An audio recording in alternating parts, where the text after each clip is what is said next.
So we all know that getting out and going winter wheeling can be quite the challenge. So today we're gonna go through all of the things that I like to bring with me. Hey, what's up guys? Josh from Trail Built, and in today's video, we go through with you guys all of the different gear that you should be bringing with you before going winter wheeling. So make sure and smash that subscribe button so that way you guys can hold on to the ride with us. Now, as I go through this stuff with you guys, remember that this has taken me a few years to accumulate. So don't think like you have to go out there and buy all of the stuff right off the bat, because it does add up and it can be rather costly. But if you take it one piece at a time and accumulate your supplies, then well, it's a little easier on the budget. So then with that said, the first things you'll really want to accumulate are for your safety and recovery, whether it's getting you out of a stuck situation or out of the area you're in, and that's what we're gonna cover first. So starting with safety, one of the first things that I like to make sure I have with me are, well, extra water, extra food, and a first aid kit in case, well, I chop my finger off trying to cut wood or something like that. So I have a bag that I have all of that stuff packed into, and that way if an emergency arises, maybe my vehicle starts on fire or something like that, I can grab it real quick and get the heck out of there. Because if I can't put that fire out in time with the fire extinguisher that I bring along with me as well, then, well, I'm gonna be completely without anything. So I always keep that in a easily accessible area, and I'll show you guys what I have in here. I always like to carry 2 of these radios, and it doesn't have to be anything that's real expensive, because the biggest point with this is to give one to your spotter, or if you're the spotter, to have the driver have one of these, and that way if you need to spot them through a particular situation out on the trail, you can easily do so by communicating through the 2-way radio. Even if it's just a 1/2 watt or 1 watt radio that's 20 bucks at Walmart or whatever, it'll work good for getting you through those situations. So I always like to keep those along with me. Along with that said, now a lot of guys out there will carry sat phones if you're really going to a remote location. I don't carry one with me because most of the times we're in a situation where we're just a mile, maybe 2 miles away from any nearest house or cabin or whatever it may be. And then getting into some of the safety items that I carry along with me are, if you for some reason get stuck outside of your vehicle and you need to sleep out in the wilderness, something good to have is, well, a tool to cut firewood. That way you can start a fire, and starting a fire not only creates the opportunity to cook food, but it also helps with the morale. If you're stuck out in the wilderness by yourself, having a fire really kind of keeps the spirits up. And then of course we gotta have a way to start our fire. Now that's the easy way, not so much the bushcraft way. And then a spare just in case.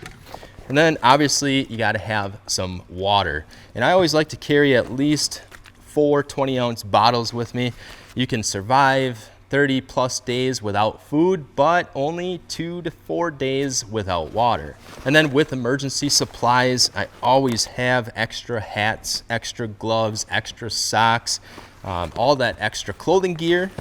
So if you do get into a situation where your clothes become wet, you can get out of those and get into a spare set of clothes. And then being that you are going winter wheeling, if you get into a situation where you got to work on your rig, something breaks, you want to keep your hands warm, these work really nice for that. You just put them in your gloves, help keep your hands nice and toasty.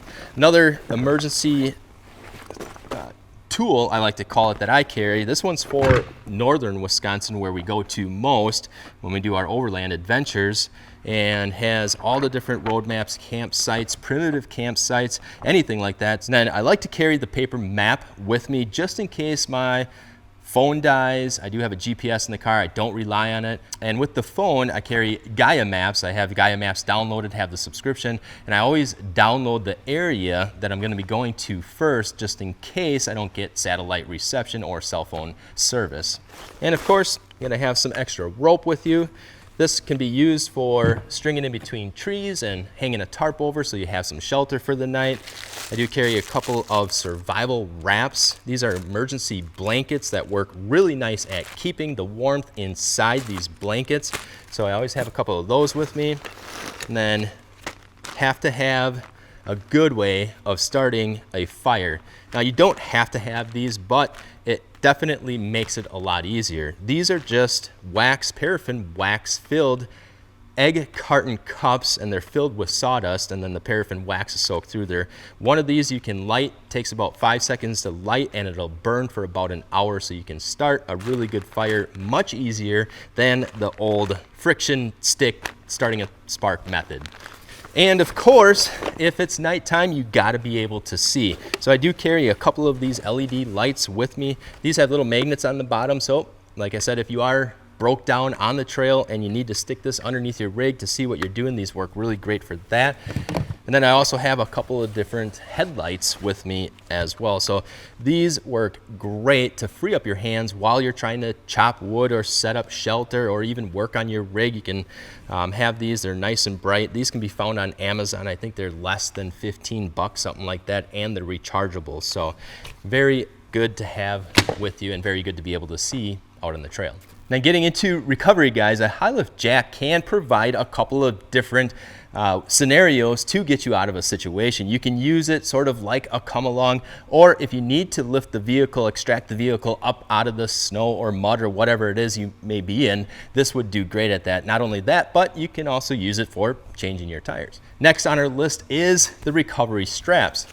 Tree savers work awesome, and not only just to wrap around the tree to protect the bark, to prevent the tree from dying, but if you're in a situation where you need dual hookup points to maybe your crossover SUV, whatever it may be, you can use this tree saver for that as well. And then getting into the recovery straps, there are two different kinds of recovery straps that I like to carry with me. One of them is non-kinetic. This snatch strap does not stretch. So where would it work great for? Well, if you're just doing a static pull, which means you're not trying to jerk somebody out of a stuck situation, then a static strap would work great for that. It can also come in for hanging from a tree and then using it as a swing.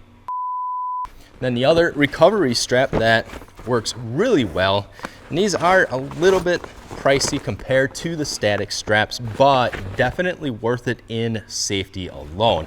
These kinetic ropes, this one here is a voodoo rope, but there's all different kinds of brands nowadays that you can get. Bubble Rope I know is another big brand as well, but these kinetic energy ropes will stretch, allowing that energy to build up in the rope and then stretch back to its original size, so that way when you're pulling a stuck vehicle and you kind of have to jerk that vehicle out of its stuck situation, the rope will absorb the energy itself instead of whatever it is that you're connected to. Say for example, a metal shackle. So if you're using one of the static straps and this metal shackle breaks, that shackle is going to go flying, and if it hits somebody, the chances are good that that person's not going to make it. So I like these metal shackles for certain applications, but jerking somebody out of the mud or snow is not one of them. So with the kinetic energy rope, I've also picked up a couple of these soft shackles, and that is for safety purposes. These shackles are not only lightweight and help keep the weight down with all of your gear, but they will not go flying like a metal shackle will, and they'll just kind of fall flat on the ground. So these are great to use. These soft shackles, I highly recommend them. I've used them a few different times and they hold up great. One more item that is really handy when you're out on the trail. Now, I have a 12,000 pound synthetic rope rough country winch on the Scout, and I use a snatch block in situations where I know I have a heavy pulling load. If somebody's really stuck in the mud, I'll find a way to hook up this snatch block either with a tree saver to a tree or maybe even to another vehicle to multiply that pulling torque of the winch. And if you don't have a winch on the front of your vehicle, that's fine. You can also pick up one of these come-alongs. They're maybe 40 bucks, something like that, and it will work, and it already comes with its own snatch block on there. And one final thing with recovery is also to have a shovel along with you. So a shovel can work in a couple of different situations. It can help dig your vehicle out of the snow or mud or whatever it may be stuck in, or it can even help dig a hole out in the woods when you got to do your business. And then also, if you are stuck in the snow, whatever it may be, and let's say you do have a winch, but you don't want to go through the hassle of breaking out the winch and the winch controller and all of that good stuff, well, you can also carry a set of these traction pads along with you. These work nice not only for digging some of that stuff out of the way, but also putting underneath your tires to gain that additional traction when you need it. And these ones here are made by Rough Country and are still durable, still quality, just not with the price of some of the other traction pads out there. And along with recovery, a few other additional items that work great to have along with you, especially if you're airing down to go off the trail, is a miniature air compressor or a regular air compressor if you got room for it. But these work great for airing up your tires, or if you do end up puncturing one of your tires and you need to plug it with a tire plug kit like the one I have here, well, you can do that and then air back up your tires. Not only that, but if you get one of the ones, this is just a El Cheapo, I think, that I picked up for like 50 bucks just for airing up the tires. But if you do get one of the more heavier duty compressors, you can also use it to run air tools as well. Speaking of tools, one of our last final items here that we'll go through with you today are just that. They're tools. I like to carry a little travel pack, little bag full of the necessary tools to change tires. If I blow a U-joint, I have the tools to change the U-joint, but they can consist of open-end wrenches or even sockets if you have the room to carry it. I like to carry this handy-dandy little pack in here that has screwdrivers, has zip ties, extra pair of gloves, even an extra flashlight in here with a magnet on it.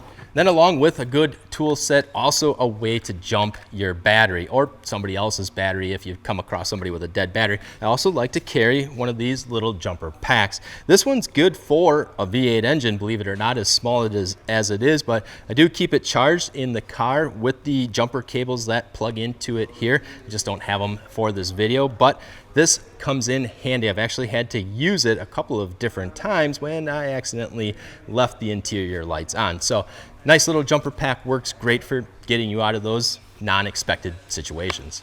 All right, guys, well, as you can see, that has been all of the stuff that I like to carry along with me in case an emergency situation likes to arrive, or even if I get stuck. But I think one of the biggest things to keep in mind is if you are going out, to at least make sure you have somebody with you, or maybe go wheeling with another person.